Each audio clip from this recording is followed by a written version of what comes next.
It was the year America and the world watched the massacre at the Munich Olympics.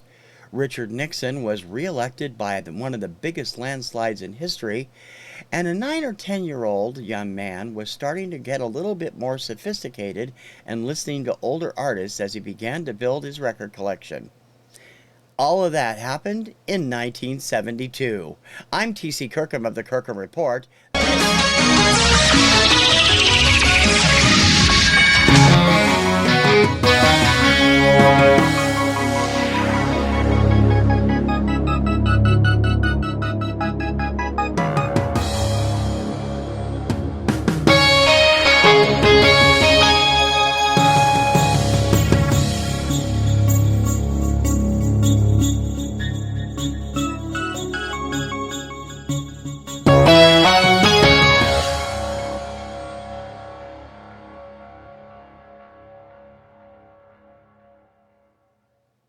Hey VC, TC Kirkham, the Kirkham Report, and welcome to Vinyl Rewind. This is my show that's a take on Vinyl Richie's top 10 albums of the year each year, and I'm having a lot of fun doing it. My biggest embarrassment about doing this show is finding out that I don't have some of the biggest albums of the year. Look at my hair spewing everywhere. But I've listened to them online. I don't own some of them. And one of them I did own and would have been in my top 10. I can't find. I don't know if I sold it at some point way back or if it's another one of the records I lost during one of my moves. But I was counting on this album in this top 10 to put me on Professor Carlson's good side because it was Superfly by Curtis Mayfield. But I couldn't find it, so I had to do a substitute. And so my top 10, these are all over the road. And again, these are the ones I own only on vinyl. I'm not doing CD, not doing cassette, not doing digital, just vinyl on this show. And some of it I purchased more recently, and it came from 1972. The others I've had for years. And I'll talk a little bit about each one and why I like it. And one of them in particular is definitely me.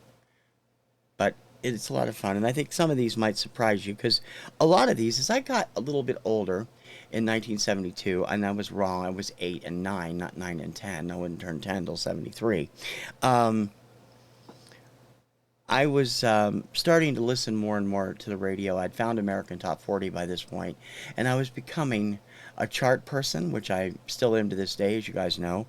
I was finding more and more artists that were not kid-oriented or bubblegum-oriented, and really diving into a lot of good stuff.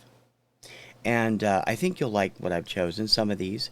And some of them, you may wonder, go like, what the hell, TC? It's me. Okay, so let's get started. I've put these in order from 10 to 1 in the order that I like them. I bet you can't guess what number 1 is. At number 10, I just picked this album up about 6 months ago. It arrived in one of my black box shipments, and I always liked the songs. I think I'd heard the album once or twice before way back, but listening to it again, it really made me love the music all over again. And over the last 18 months, I've always been a casual fan, but I've really gotten deeply over the last 18 months into the music of man, myth, legend, John Denver. This is Rocky Mountain High from 1972, his album that year. It features Rocky Mountain High and Goodbye Again as the singles. Also features Paradise, Darcy Farrow, Mother Nature's Son, For Baby, For Bobby, Prisoners, and the Season Suite, Summer, Fall, Winter, Late Spring, Early Spring, and Spring. This is the 50th anniversary reissue from 2022. It comes with comes on, they didn't really recreate the RCA label, they just kind of gave it the new one. It is on bright blue, sort of translucent vinyl, and has a lyric sheet with it, which also includes a shot of John's touring band.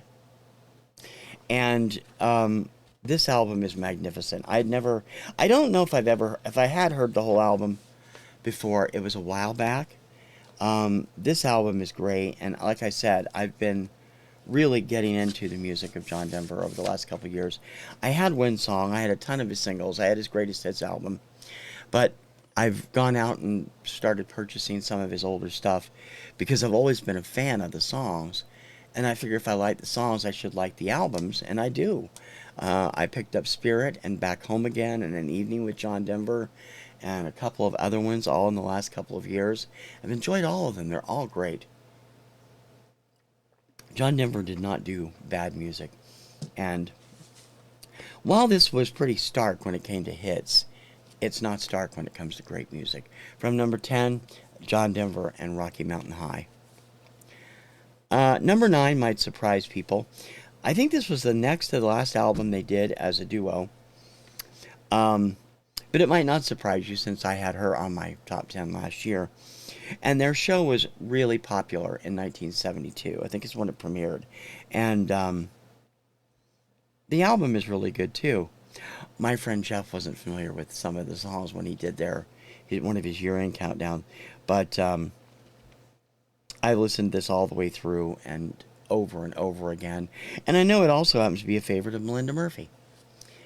Number 9, All I Ever Need Is You by Sonny and Cher. This features All I Ever Need Is You and A Cowboy's Work Is Never Done as the singles, plus their versions of Here Come That Rainy Day Feeling Again, More Today Than Yesterday, Crystal Clear / Muddy Waters, and United We Stand, along with I Love what you did with the love I gave you. You Better Sit Down, Kids, which Cher also had recorded as a solo artist in the 60s. We'll Watch the Sun Coming Up, and Somebody. They only did one other album, I think it was called The Two of Us, which featured When You Say Love, which was eventually adapted into a jingle called When You Say Bud for Budweiser.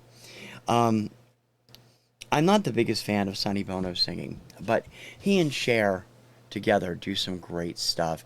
And I always loved A Cowboy's Work Is Never Done. I had the single before I had the album. This came from Columbia House when I was a kid. And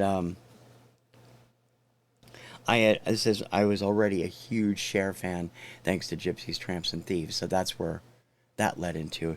And this album is really one of their best efforts. Number 9, All I Ever Need Is You, Sonny and Cher.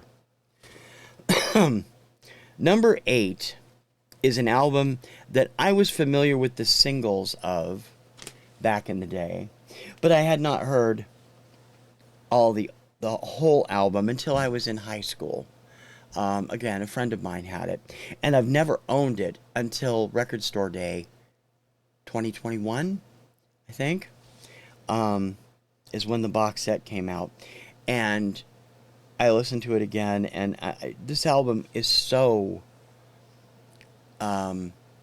it is a seminal album for 1972 and for the early 70s overall. This is the edition that came with the box set.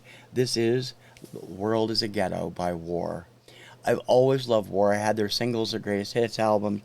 Never had any of the War albums until I got that box set last year. And man, this is just a masterpiece. Again, this is on 180 gram vinyl. This particular one is on teal colored vinyl. And I'm just amazed at how good War is. I'd only heard 2 or 3 of the albums all the way through before I got that box set. And I love this. This, of course, has The World Is a Ghetto, which was a hit single, but the Cisco Kid was a bigger hit. And it also has City Country City, Beatles in the Bag, Four Cornered Room, and Where Was You At? Their mix of rock and jazz and pop and R&B was magical in the 1970s. And they would continue on through most of the 70s with more great stuff. And you may see one of their other albums later on. 1972's here, number 8, War and the World is a Ghetto. Now, you're going to see that one, and you're going to see my next one and say, are you insane? No. I'll tell you why. As a kid of 8 and 9 years old, I was a big fan of this show. And the music, eventually, I believe this album, if I'm not mistaken, won a Grammy for Best Children's Recording. It was a terrific show, and always will be. And we actually own both box sets of the DVDs that came out in the 2000 or late 2000s, early 2010s. We watched every single episode on those DVDs and had just a blast reliving our childhood, my wife and I. This is the original, the OG. There is another one out there that isn't quite the same and does not have the Fargo, no, North Dakota on the back. This is the original soundtrack from the Electric Company. The decoder is broken. I broke it years ago, but it basically is a little wheel inside the back cover that you can see little bits and pieces of the album. This has the original cast, which was Lee Chamberlain, Bill Crosby, Morgan Freeman, Judy Graubert, Skip Hinnant, Rita Moreno, Jimmy Boyd as Lorelei the Chicken, and the Short Circus, the original members of which were June Angela, Irene Cara, Melanie Henderson, Stephen Gustafson, and Douglas Grant. We just lost Irene in December. Fantastic stuff. This has all the songs that you would probably know if you were a fan of the Electric Company. It has some comedy bits. It has an episode of Letterman on here, I believe, with... or does it? I thought it did. It's been a while since I listened to it. Yeah, it does. A number of Tom Lehrer songs, which he wrote several songs for the show, and the Short Circus songs. And it's just great. It has the Sign song, which is one of their more popular things. And, of course, it ends on side one with an episode of Love of Cher. So, what about Naomi? I'm dating myself badly, I know, but this album played a big part in my childhood. I love the music. I always wish they had released a collection of the Short Circus songs. While the stuff in here is great, Electric Company's even on the label, the Warner Brothers label. Some of their later stuff with Denise Nickerson, who stepped in second season replacement for Irene Cara. My favorite songs were with Denise, like The Sweet Sweet Sway and Let's Rap, a couple other ones. Those were never released, and it's a shame because they were great. And this whole album is great. The show was great. Everything was great. Number 7, the original television soundtrack, The Electric Company. Yes, I do like it better than more. Number 6 was the first album by an artist who would play a big part in the early 70s. Now, she's been around for 30, 40, 50 years at this point. And I freely admit, I haven't bought a lot of her albums after about 1976. But I lived in Ohio at the time of 72. And my grandparents, everybody around me was a country music fan. I mean, Ohio is country music territory. It's either classic rock or country, usually. You don't find very many R&B fans. I was a pop fan. I was a disco fan as it started to roll out. But I found some country artists that I really loved. And one of them was a young girl who released her first album at 13. I was a huge fan, and I remain a huge fan to this day, although I haven't purchased a lot of the stuff. I do have select things from her in my albums, and this is one of them, and I still, to this day, love this album. From 1972, this is the debut album from Tanya Tucker, Delta Dawn. This album features Delta Dawn, New York City song, Smell the Flowers, If You Touch Me, He's All I Got, The Jamestown Ferry, Loving You Could Never Be Better, Soul Song, Love's the Answer, Happiest Girl in the Whole USA, and I'm So Lonesome I Could Cry. The two singles off this were Delta Dawn and The Jamestown Ferry. She didn't hit really big. I first got to know her from her second album and then went back and bought the earlier stuff because Blood Red and Going Down was actually a pop radio hit in Ohio as well as a country radio hit. And I loved her from the very beginning. Tanya has had ups and downs in her career. She tried to do some rock also at one point. But she was an amazing artist and still is. Look at that 1972 prairie dress she's got on the back cover. Wow, that's carbon dating. Terrific album on Columbia at the time. She would later jump to MCA for her later teen years. And she was just terrific. And I thought she was pretty. I might have had a small crush on her, not the way I would have on Christy McNichol, which I've talked about from time to time. But I thought she was awesome, and I still think this album is terrific. I love her versions of He's All I've Got and Happiest Girl in the Whole USA. And, come to think of it, I think Love's the Answer was also another single off this album. Great stuff from Tanya Tucker, her debut album, Delta Dawn from 1972, number 6. Okay, some people don't give this guy enough credit. And I'll tell you something. You may give him a little bit of a poo-poo when it comes to his music, his singing, his own releases, but the man is a hella incredible songwriter. At the time, he had already written hits for Elvis, for Bobby Goldsboro, for a number of other people, and then he branched out on his own and came up with a hit album that my mother went absolutely gaga over. She thought he was sexy. She loved his music, and that rubbed off on me, and I loved it too, and I ended up getting this album from Columbia House in my initial, along with the Sonny and Cher. And it's a favorite album and always will be, and Jeff was giving him some crap on one of his 1972 countdown, I think, where he's going over the year-end stuff.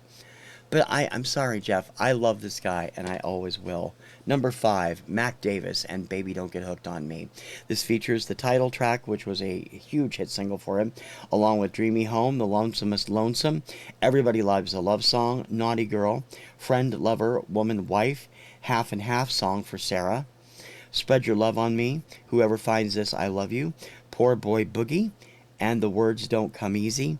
This was produced by Nashville producer Rick Hall, and it's a dynamite album. I think it's his debut from the liner notes back here. Of course, Mac at the time had a beard. I never saw him with a beard on TV. My mom religiously watched his variety show. Again, Columbia Records. There's nothing wrong with Baby Don't Get Hooked on Me. It's a great song, and he'd written some great stuff for other people up to this point. He wrote Watching Scotty Grow for Bobby Goldsboro. He wrote In the Ghetto for Elvis Presley. These were amazing songs, and it showed what a terrific songwriter Mac was. We lost him in, I think, December of 2020. He was one of the greats of the 70s, and I really think he gets the shaft anymore.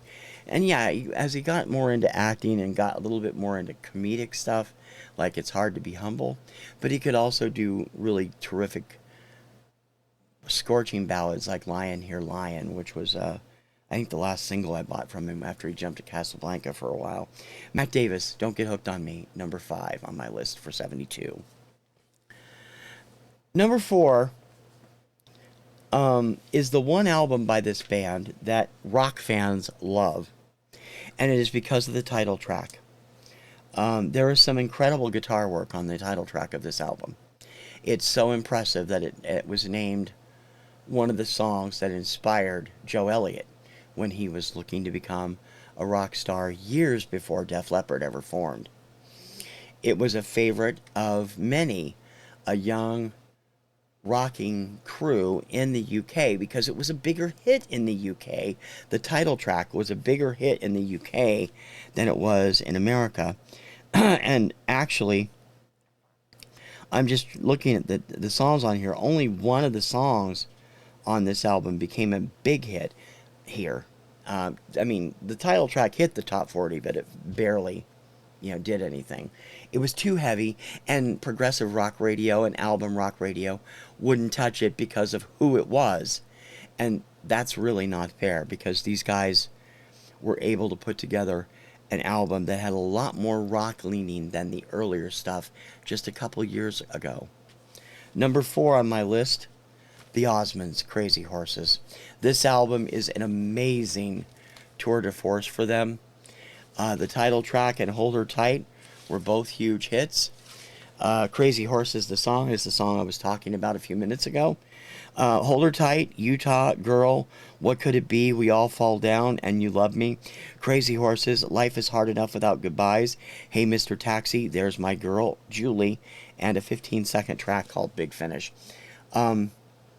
This is the album rock fans point to for showing what the Osmonds were truly capable of. This is before, I mean, this was after the teeny bopper stuff, and they had started to rock out a bit on Yo-Yo. But Crazy Horses and Hold Her Tight, those songs are bordering on album rock radio tracks. And they didn't get any airplay there, and it's a shame because this album is phenomenal. If you're a progressive fan, if you're a metal fan, and you've never heard this, check it out. Number 4, the Osmonds, Crazy Horses. I need another drink. At number 3, a lady that I love so much, I did an influencers about her last year. I've only recently been collecting all of her albums, but this album, I'd been a big fan from the first single, but this album turned me into a diehard fan, and I had every album. I tried to get every album she had. Didn't always possible because I didn't always have the money, but I always had the singles. The singles were there. I had every single I didn't have the album of. And I had a lot of the albums before I started buying them again to get them after she passed away in 2020. She was an amazing performer. Number 3 on my list from 1972, Helen Reddy and I Am Woman. This album made Helen a superstar, made her a household word. It features some incredible music, and she is the consummate, easy listening artist of the 1970s. More so even than Olivia Newton-John, who was leaned that way, and Jane Oliver, and a number of others.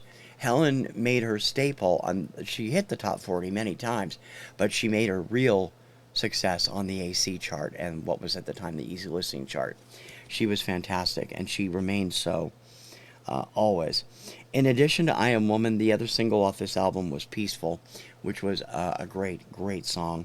Where's My Friend? And I Love You So, I Didn't Mean to Love You, Hit the Road Jack, Where Is the Love, What Would They Say, This Masquerade, and The Last Blues Song. Helen's take on Where Is the Love, which is the same song that was a hit that same year by Roberta Flack and Donny Hathaway, was really good.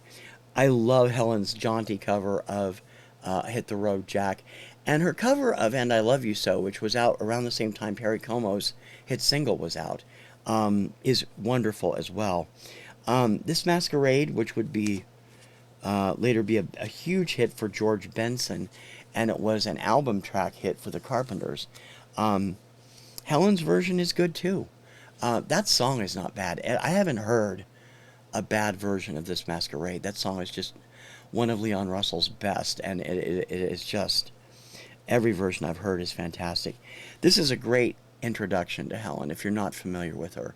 Has a lot of her great stuff. My favorite album by Helen is Long Hard Climb, which was the follow-up album, and a lot of great stuff throughout Helen's entire library from 1971's I Don't Know How to Love Him through 1979's Ready, which is an absolutely unfairly trashed album. Helen will always remain one of my favorites. Number 3, Helen Reddy, I Am Woman. I'm all over the road, as you can tell. Number 2, I am a diehard fan of this man, and I am going to do an influencers about him later this season. And at the time, he was the lead singer of a band that was a critical favorite, but had trouble gaining hits. They did well on album rock radio. There was no rock album chart at the time, rock tracks chart at the time. Billboard did not introduce that until 1981 for some inexplicable reason. But they got rock airplay, they got pop airplay, and they were just a great band, and they didn't really go anywhere with the general audience. They had 2 or 3 sizable top 40 hits. If I'm not mistaken, it's 1 per album, and they were really great. I first looked for this album back in the 1980s, early 1980s, and when I was looking for it, I was going through like auction sites and stuff because the internet didn't exist back then, and a local store in Columbus had stuff. They wanted $40 for this in 1985. That summer, I got it for 10 cents and it was still sealed in a cutout bin. In fact, I got all three of their albums that way. And I love the band. I love the man behind the band. And this album still has the scent 50 years later. Number two, the debut album from the Raspberries. That is Eric Carmen, right here. Eric Carmen is a musical god to me. I love this man. I love his music with the Raspberries. I love his solo music. Everything the man has done has been phenomenally good. This album has their first big hit, Go All the Way, on it, along with Come Around and See Me, I Saw the Light, which was a minor hit, Rock and Roll Mama, Waiting, Don't Want to Say Goodbye, It With You in My Life, Get It Moving, and I Can Remember. This is when the Raspberries consisted of Eric Carmen, Wally Bryson, David Smalley, and Jim Buffonti. There would be a lineup change on the third album. But you can still, even after it was opened in 1985, it still has a trace of that Raspberry scratch and sniff sticker that was on it when I bought it.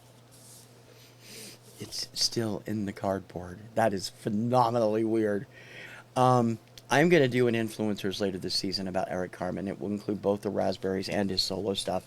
And I think he is such an underrated performer. He had the Go All the Way, You Take Me All the Way, I think the second one is, and Overnight Sensation are the best songs, and I Saw the Light are the songs that they're best known for. Eric became better known as a solo performer after his explosive debut album, which included All By Myself, Never Gonna Fall in Love, and the original version of That's Rock and Roll, which Sean Cassidy later made a hit. Carmen can do no wrong with me, and I love them, and I love this album. And so there is something the vinyl community probably actually likes on this list from 1972, number two, the Raspberries and their self-titled debut album. And actually, it is like Carpenter's, just Raspberries, not the Raspberries. Number one, 1972. Did you figure it out yet? I swear this is not going to happen every year in the 70s. But for the third year in a row, it is going to happen. My number one album of 1972, Carpenter's A Song for You. This album is phenomenally good. And this is amazing, considering Richard said in the book Carpenter's The Musical Legacy that this was recorded very piecemeal over the years in between tour dates and such. This includes some of my favorite music by them. Let me run down the whole thing. A Song for You, Karen's incredible interpretation of Leon Russell's song.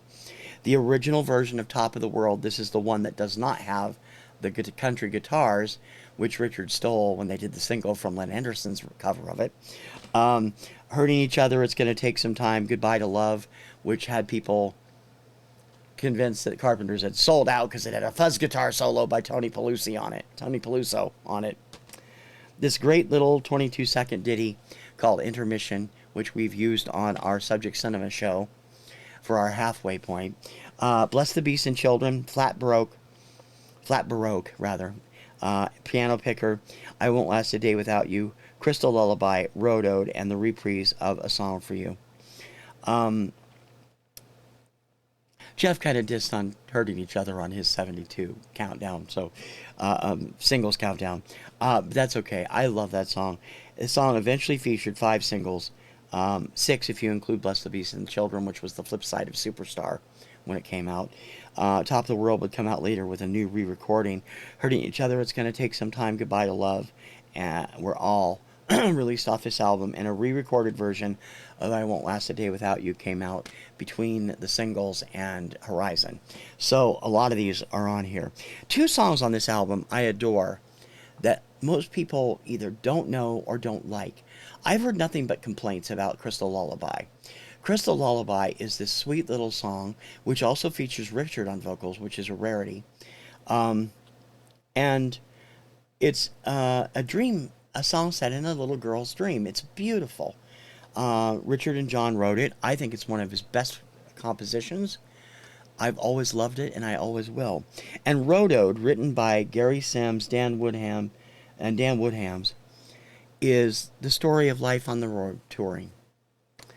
It is always the first song I play as we reapproach Boston coming home from the Cape. I love this song. I know a lot of people that don't care for Road Ode, and I know a lot of people thought it was kind of thumbing their nose at their fame, but Richard said, initially I thought they'd recorded it because they were tired. They'd been on the road for 2 years. But he said no. He said, we recorded it because we truly love the song and we love touring. We have fun on the road. So at the time, it hadn't yet pushed that boundaries that would start both of them on roads to serious issues later in their careers. But Road Ode, heartbreaking and beautiful. The whole album. And Karen has a way of interpreting Leon Russell that is amazing. Of course, Superstar was a monster hit for them. I've heard versions of Superstar by other artists. Bette Midler does a great job. Eric Martin's on his album Timeless from 2008, I believe. Marvelous. A Song for You. This has been recorded by a number of people. Karen's is the best. I love Karen's take on that song. Leon Russell's original take is also great, and some terrific stuff all the way around. This is the original gatefold with the flap. I also have a newer copy in better shape from Adam at Record Crate, which is a simple sleeve. Carpenters, A Song for You. Number 1 on my 1972 albums list. Superfly by Curtis Mayfield would have been on this list. I'm not going to tell you where. It would have knocked off probably John Denver, but or Mac Davis. But I loved that album from the second I got it, and I don't know what happened to it. I don't know if I lost it, I sold it, whatever. I thought it was still here. I thought it was in my Discogs, and I went and looked, and I'm like, wait a minute, it's listed in the Discogs. Why can't I find it? So it may be here somewhere, or I may have bought another copy from Adam at some point knowing I was missing it, and it's in there. But it would be on this list, so consider it an honorary runner-up, because Superfly, although I've never seen the film, introduced me to the brilliant genius that is Curtis Mayfield. I've been a huge fan of most of his stuff. I don't like everything he does. And I know Steve Carlson is a huge fan, and he is an amazing songwriter, amazing vocalist, and that was truly an amazing album. He wrote an amazing score for a film that became one of the top grossing blaxploitation films of all time, and deserved to, from what I heard. It was well done, and so was the music. So Superfly would be my runner-up. My top 10 for 1972: Rocky Mountain High, John Denver. All I Ever Need Is You, Sonny and Cher. The World is a Ghetto by War. The television soundtrack to The Electric Company. Delta Dawn by Tanya Tucker. Baby Don't Get Hooked on Me by Mac Davis. Crazy Horses by The Osmonds. I Am Woman, Helen Reddy. Raspberries by Raspberries. And A Song for You by Carpenters. I can tell you that there will be Carpenters in the top 10 in at least 2 more years. I don't know about 3. There might be 3. But at least 2 more years. And although one of those will probably be number 1, the other one will not. So I don't think. But you'll be hearing a lot more of Carpenters. So you can tell. I mean, is he a Carpenters fan? Really? You're just like, you can't tell I'm a Def Leppard fan or a Hanson fan. I always enjoy doing these, and thank you to Vinyl Richie for coming up with this concept. I think he's the initial one that started it. Everybody does these, and I enjoy watching them too. I'm getting quite an education, and so are everybody else watching these, because they're like, oh God, what is that? Honky Chateau came out that year. Don't have it, sorry. I love it, but I don't have it. All these great albums that came out in 1972. I don't have them all, or I have them on vinyl or on digital or CD. So they're going strictly by vinyl. Those are it, and I hope you like them. If you've already subscribed to my shows, thank you very much. If you haven't, please do. I would really appreciate it. Give me a thumbs up if you can. Subscribe to the bell so you know when I have new material up. And please leave a comment. I don't know how I'm doing if you don't leave a comment, and I really appreciate it when you do. Don't forget to check out the rest of my lineup, usually in the afternoons at 4 p.m. Eastern Time. Those shows include Rank This on Thursday, Label Nova every other Friday, the Kirkham Report on Saturday, the Radio Retro Countdown on Sunday, and Influencers on Tuesday, plus my bi-weekly show with Dawn at Two Hip Chicks, Finding Your Music Mojo, every other week. It is on one of our channels at 6 p.m. Eastern on Mondays, and it is live. You can join me on TKR Video Central this coming Monday, and it will be there. And I hope you'll also check out my daily show, TC's Obscuria Vaults, Monday through Friday, 11 a.m. Lots of great stuff, and I'd love to hear what you say about it. For Vinyl Recall this week, I'm TC Kirkham. We'll hit Nev at 1973 next. Until then, ciao, baby.